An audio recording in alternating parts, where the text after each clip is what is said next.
Başlatma. Başlattım bile. Başlattım bile. Başlatmadın adam. Başlattım. Caner hadi vur ya.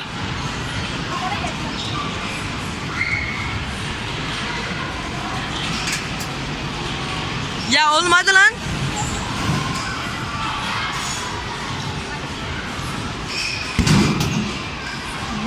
Makineye giriyordu Caner.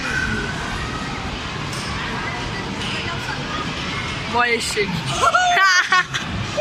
Az öncekinde bir hata varmış. Ceno ya bu çocuk. Abi ben gidiyorum ya. Git hadi seni bekleyin yok. Evet şimdi at kafası geliyor. Ama abi geçmiyor bak. Ben de geçmiyorum. Çık Apo. Abi geçti ya. Makineye girdi Berat. Aha Berat'ın kafası şurada. Hayır. Aa, kal. Bozun lan. Oha! Hayır bandı. Ne oluyor lan? Tamam rekor bende. Sakin olun. Rekor. Apo'da şeyde Caner'de mal. Salim daha vurmadı.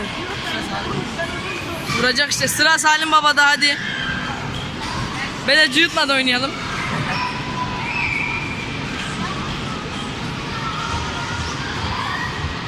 Ya oğlum. Abi başlayacak.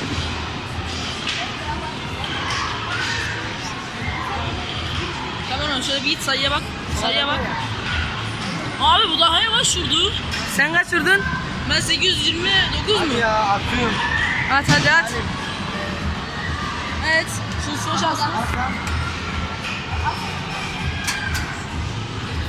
Yavaş. Çık Salim.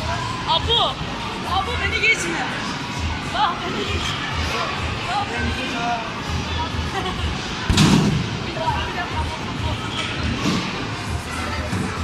Abu altında kalacaksın.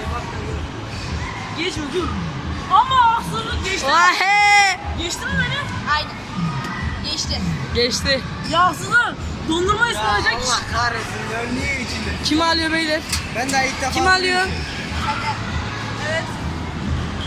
Ben daha ilk defa.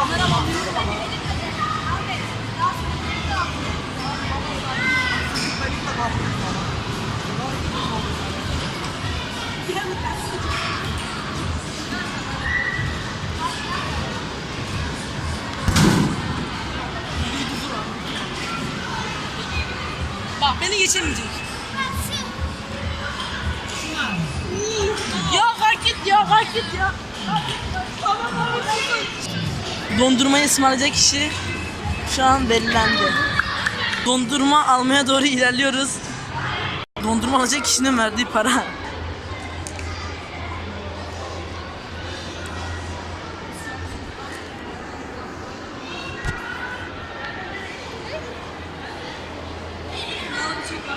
Dur oğlum dur. Ben bunu atacağım şu an. Allah Tamam. Hem yarım yamalaz çıkanlar var. Oğlum biz bu sene YouTuber'dayız. Dondurma alacağız dedik. Verdiği paraya bak. Olmaz böyle. De 25 kuruş vermiş bu abi ya.